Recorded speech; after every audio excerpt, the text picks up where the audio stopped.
আসসালামু আলাইকুম। কেমন আছেন সবাই? রমজান মাসের সবচেয়ে জনপ্রিয় খাবারের মধ্যে অন্যতম হচ্ছে হালিম। তবে অনেকেই অভিযোগ করে থাকেন প্যাকেট হালিম রান্না করলে নাকি পারফেক্ট স্বাদ হয় না। আজকে আমি রেডিমিক্স হালিম দিয়ে দারুণ স্বাদের শাহি হালিম রান্না করব আর সেই সাথে শেয়ার করব কিছু টিপস।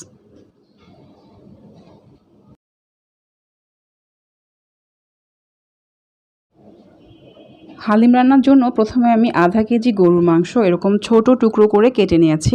আপনি চাইলে অবশ্যই এখানে খাসির মাংস বা মুরগির মাংস ইউজ করতে পারেন। আমি রেডিমিক্স হালিম নিয়ে নিয়েছি। প্যাকেটের ভিতর এরকম দুটি স্ল্যাশে থাকবে, একটিতে মশলা থাকবে আরেকটিতে থাকবে ৬-৭ পদের চাল আর সুগন্ধি ডালের গুঁড়ো। এবার একটা মিক্সিং বোলের মধ্যে আমি এই গুঁড়োগুলো ঢেলে নিচ্ছি। তারপর এখানে আমি আড়াই কাপ ফুটন্ত গরম পানি দিয়ে দিচ্ছি। প্যাকেটের গায়ে লেখা থাকে যে এটা ১৫ মিনিট ভিজিয়ে রাখতে হয়। আসলে এটা আপনি যদি ১ ঘন্টা সময় নিয়ে ভিজিয়ে রাখেন তাহলে এই ডালের গুঁড়োগুলো খুব ভালোভাবে সফট হয়ে যায় আর এটা রান্না করলে টেস্টও ভালো আসে।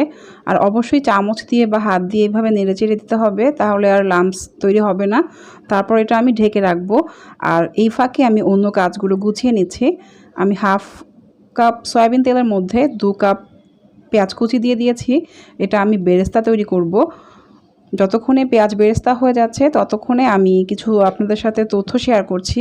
হালিম সম্পর্কে এই মজার তথ্যগুলো আপনি জানলে ভীষণ অবাক হবেন। উইকিপিডিয়ার তথ্য মতে হালিমের পূর্ব নাম ছিল হারিস। এই হালিমের উৎপত্তি স্থল হচ্ছে মধ্যপ্রাচ্য। এছাড়াও ইরান, পাকিস্তান, তুরস্ক, ভারত, বাংলাদেশের মানুষের কাছে এটি ভীষণ জনপ্রিয়।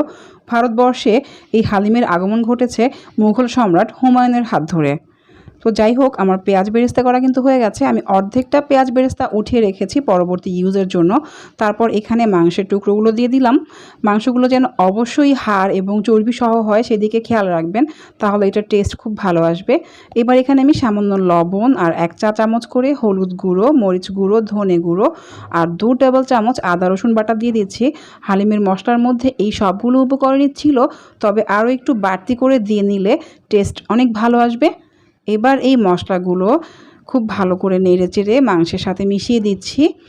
এটা আমরা কষে নেব প্রায় ১৫ থেকে ২০ মিনিট সময় মিডিয়াম লো ফ্লেমে এটা আমরা কষে নেব।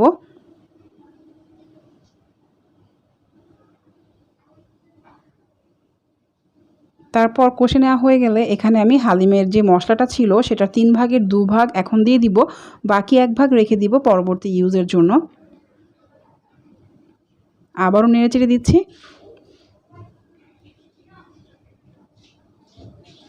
তারপর এখানে আমি ১ চা চামচ জিরা ভাজা গুঁড়ো দিয়ে দিচ্ছি। তারপর আবারও নেড়ে দিচ্ছি। হালিমের মধ্যে যেহেতু মাংস এবং ৬-৭ পদের ডাল, সুগন্ধি চালের মিশ্রণ থাকে, তাই এটি কিন্তু অনেক খাদ্যগুণ সম্পন্ন একটি খাবার। এতে রয়েছে প্রচুর প্রোটিন, ফ্যাট, কার্বোহাইড্রেট এবং এটিকে এনার্জি বুস্টার খাবার হিসেবে গণ্য করা হয়। মুঘল আমলে সৈনিকদের যুদ্ধের পরবর্তী সময়ে ক্লান্তি দূর করার জন্য এবং শরীরে এনার্জি ফিরিয়ে আনার জন্য এই খাবারটি খাওয়ানো হতো। আমার মাংস কষে নেওয়া হয়ে গেছে। এবার এখানে আমি ২ কাপ গরম পানি দিয়ে দিচ্ছি। এবার হাই ফ্লেমের চেয়ে একটু বেশি ফ্লেমে এটা আমি সিদ্ধ করে নিব। হালিমের মাংসটা একটু সফট হতে হয়। আপনারা নিশ্চয়ই খেয়াল করেছেন বাজার থেকে কিনে আনা হালিমের মাংসগুলো কিন্তু অনেক সফট, মুখে দেওয়া মাত্রই গলে যায়। এই তো আমার মাংস রান্নাটা প্রায় হয়ে গেছে। উপরে তেলগুলো কিন্তু ভেসে উঠেছে আর পানিও কিছুটা শুকিয়ে গেছে। যখন গরুর মাংস রান্নাটা এরকম 80% হয়ে যাবে তখন এখানে আমাদের চাল ডালের মিশ্রণটা ঢেলে দিতে হবে। চাল ডালের মিশ্রণ ঢেলে দেওয়ার পর আমি একটা স্প্যাচুলার সাহায্যে এটা নেড়েচেড়ে দিচ্ছি। ভালো করে নেড়েচেড়ে এবার এখানে আমি ৪ কাপ গরম পানি ঢেলে দিব। পানির পরিমাণটা বেশি হলে টেনশন করার কোনো কারণ নেই, কারণ এটা প্রায় ১ ঘন্টার মতো সময় নিয়ে চুলাতে রাখতে হবে। আর প্রথম থেকে শেষ পর্যন্ত হালিম রান্নাতে প্রায় ১.৫ ঘন্টা সময় লাগে। এটা অনেক সময় নিয়ে ধৈর্য ধরে আস্তে আস্তে রান্না করতে হয়। পানি দেওয়ার পর এটা নেড়েচেড়ে ঢেকে মিডিয়াম লো ফ্লেমে রেখে দিতে হবে এবং একটু পর পর নাড়াচাড়া করে দিতে হবে, তাহলে আর তলায় লেগে যাবে না।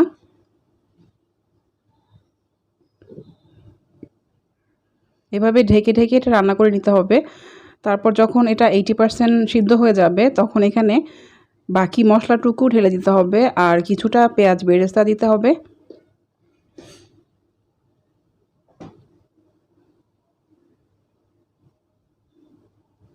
তারপর এখানে আমি আধা চা চামচ করে গোলমরিচ গুঁড়ো আর গরম মশলার গুঁড়ো দিয়ে দিলাম। আপনারা চাইলে এই দুটি উপকরণ স্কিপ করতে পারেন।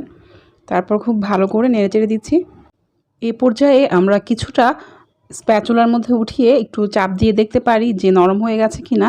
যখন দেখব যে চাল ডালের মিশ্রণগুলো খুব ভালো করে সিদ্ধ হয়ে গেছে এবং নরম হয়ে গেছে, দানা দানা মনে হচ্ছে না, তখন বুঝে যাব যে রান্নাটা প্রায় হয়ে গেছে।